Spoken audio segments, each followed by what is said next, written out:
Esther stages an intervention. She's finally going to take action. But before we get into Esther, I want to just catch us up on our story so far. So what we know about Esther is that she hasn't been a particularly devout Jewish girl. She's lived in this Persian culture, and she has become known just by the Persian name of Esther. She seems to have dropped her Jewish name, Hadassah. She doesn't seem to follow the Jewish eating laws.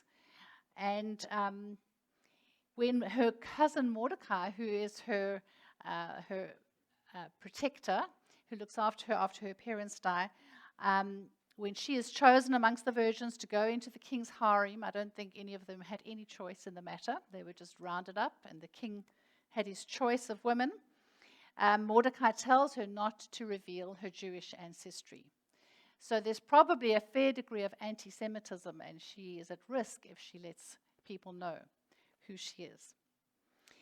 But in the harem, she shows some of her skills, and she has interpersonal and political skills. She wins favor with the chief eunuch, Hegai, and she acquires for herself 7 maidens, ladies in waiting. So this is an indication of her future royal status, that she is actually able to win the favor of people, and quite often that phrase is used of her. When she goes into the king after a year of preparation, she follows the instructions of the chief eunuch. And so this political maneuvering within the harem puts her in a position that is prominent and in favor with the king. And then, of course, her fantastic beauty wins him over, and he makes her his queen. So she doesn't have a lot of choices in these things, but what she has is she uses her skills. And she's going to continue to do that as she stages her intervention. So last week we ended at the end of chapter 4 with Esther being told by Mordecai to approach the king to intervene on behalf of the Jewish population, who will be annihilated when the edict against them is carried out. This attempted genocide has been paid for and planned by the Prime Minister Haman, whose anti-Semitism has been triggered by Mordecai's refusal to honor him every time he sees him. Esther has said this is dangerous, as everyone knew to approach the king without being invited is at the risk of death. And she has agreed to finally take that chance. She does ask and instructs Mordecai to tell all the Jews in Susa to fast for 3 days. There's no mention of them praying. It's not necessarily that they did, but maybe it is what they did do, that they actually prayed for some kind of deliverance. So there's no overt religiosity on her part, but there is this request for fasting. And she takes those 3 days to plan and plot her strategy in approaching the king. But she knows, even with fasting, that the sovereign God, who's not referred to directly here ever in the passage, that he is not to be manipulated. Because his people have fasted, he has to do what they say. So she recognizes there's still a risk that she's going to step out, and she says, if I perish, I perish. And that's where we take up our story. So we are going to read from chapter 5, verses 1 to 4. On the 3rd day, Esther put on her royal robes and stood in the inner court of the king's palace, in front of the king's quarters, while the king was sitting on his royal throne inside the throne room opposite the entrance to the palace. And when the king saw Queen Esther standing in the court, she won favor in his sight. There's that phrase again. And he held out to Esther the golden scepter that was in his hand. Then Esther approached and touched the tip of the scepter. And the king said to her, "What is it, Queen Esther? What is your request? It shall be given to you, even to half of my kingdom." And Esther said, "If it please the king, let the king and Haman come today to a feast that I have prepared for the king." So she very wisely doesn't just blurt out her request in the court. She has a plan and a strategy. What she does is she puts the king under some obligation to her in inviting him into her territory, and gives her the opportunity to indulge his love of food and wine. And then she flatters Haman by including him as the only other guest. She skillfully brings these two powerful men into her private world of the harem and moves them out of the public square of the male-dominated court. So she makes use of what is at her disposal, her political power, her great beauty, and she brings them onto her territory. Again, after the feast, while drinking, the king asks Esther for a second time what it is she desires. And Esther still doesn't tell him that. Instead, she says, invites him to a second feast the next day. So Esther is playing the courtly game. And any politician knows how to do this. Getting people on side and knowing when to make their request known. If the king accepts the second invitation to the banquet, he has effectively already agreed to her request. And so Esther has backed the king into a corner, and he has allowed her to do it. And she is manipulating the king and Haman. Let's have a look at what happens in chapter 5. And Haman went out that day, joyful and glad of heart. He wears his emotions on his sleeve. But when Haman saw Mordecai in the king's gate, that he neither rose nor trembled before him, he was filled with wrath against Mordecai. Nevertheless, Haman restrained himself and went home, and he sent and brought his friends and his wife Zeresh.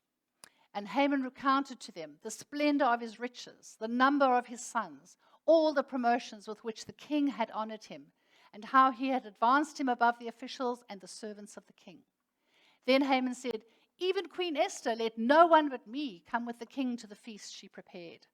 And tomorrow also I am invited by her together with the king. Yet all this is worth nothing to me so long as I see Mordecai the Jew sitting at the king's gate."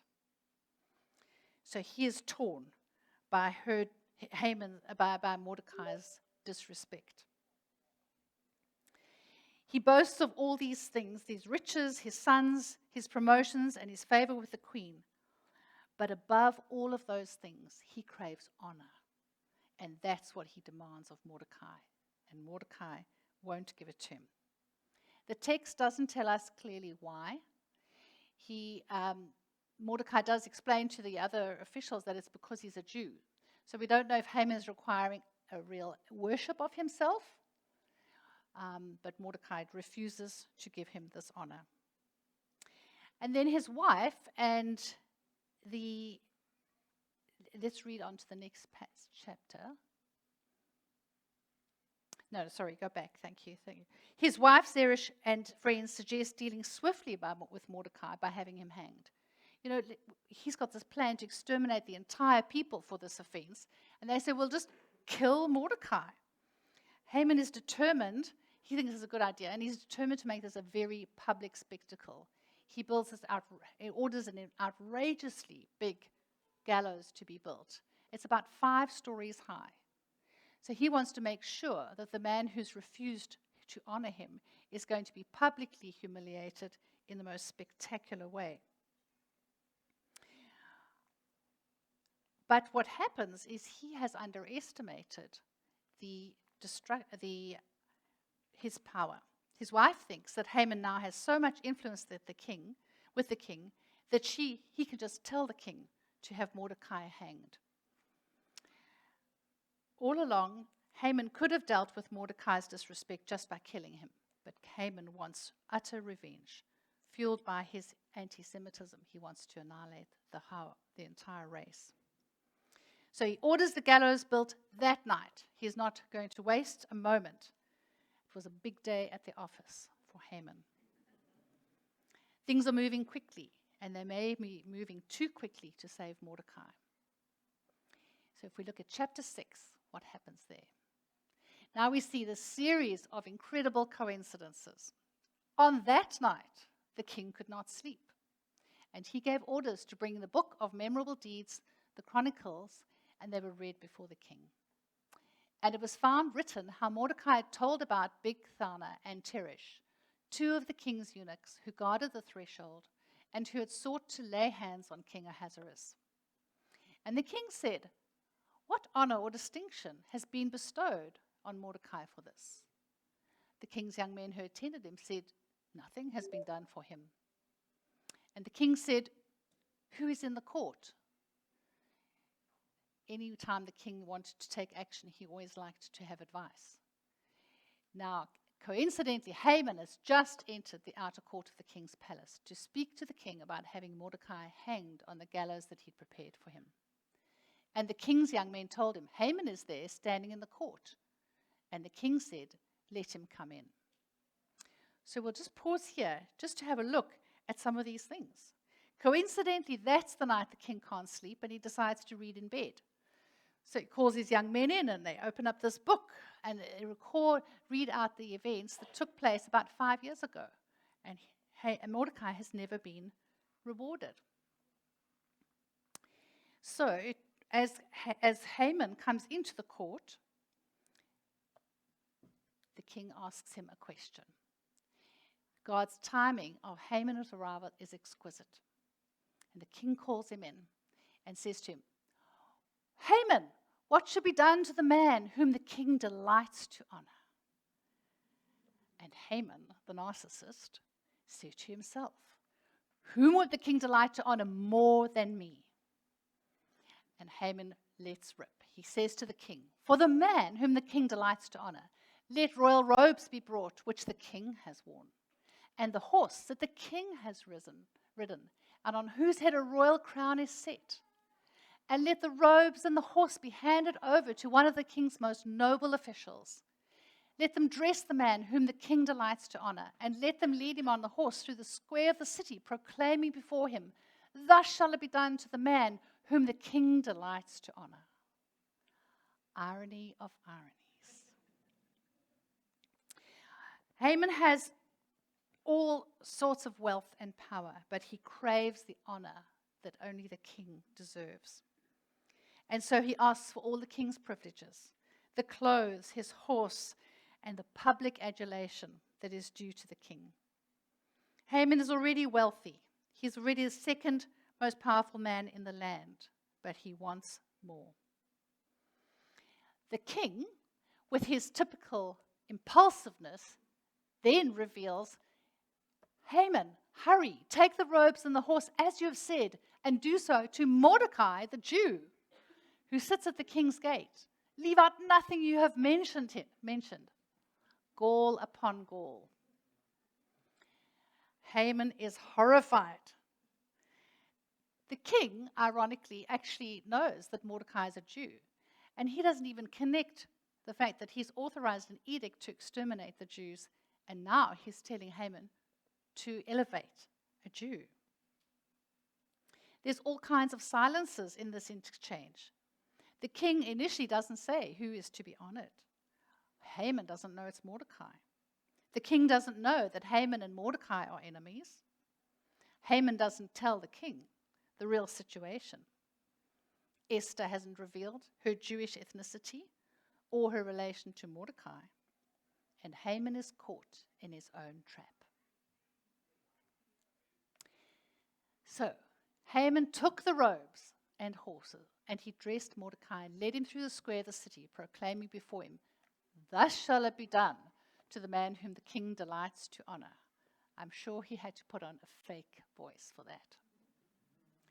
So the very honor that he wants is now given to Mordecai. Mordecai is elevated, and Haman is utterly humiliated. Mordecai exchanges his sackcloth and ashes for royal robes, and Haman goes back in mourning. He's covered his head. He's shamed and he's in mourning.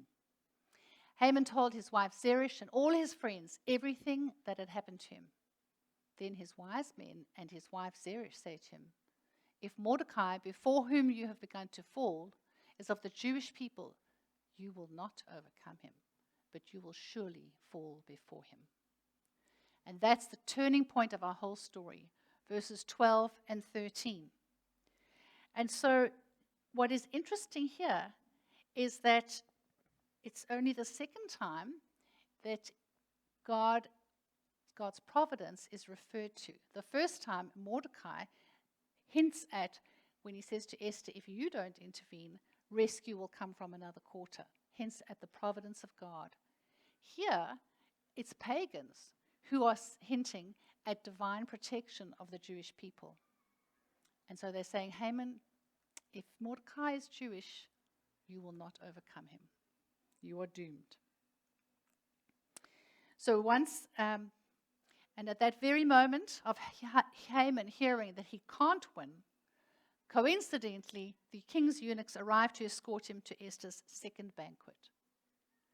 So what Haman had anticipated with great joy as confirmation of his good favor, he now dreads as he senses his plans rapidly unraveling. At the same time, Esther remains secluded in the harem. She knows nothing about Mordecai's elevation in the city of Susa or Haman's humiliation. The edict against the Jews still stands. And as far as Esther's concerned, the situation is as dangerous as ever. So let's see what happens at her second feast. So the king and Haman went into feast with Esther, and on the second day, as they were drinking wine after the feast, the king said to Esther for the third time, "What is your wish, Queen Esther? It shall be granted you, and what is your request? Even to the half of my kingdom it shall be fulfilled." Then Queen Esther asked, "If I have found favor in your sight, O king, and if it please the king, let my life be granted. For my wish of my people and for my request. For we have been sold, I and my people, to be destroyed, to be killed, and to be annihilated. If we'd been sold merely as slaves, men and women, I would have been silent, for our affliction is not to be compared with the loss to the king." Then King Ahasuerus says to Queen Esther, "Who is he, and where is he? Who has dared to do this?" And Esther says, "A foe, an enemy, the wicked Haman." Then Haman was terrified before the king and queen. So our villain has been exposed. And the king arose in his wrath from the wine drinking and went into the palace garden. But Haman stayed to beg for his life from Queen Esther, for he saw that harm was determined against him by the king. So here we have the proud hater of the Jews who's going to destroy them.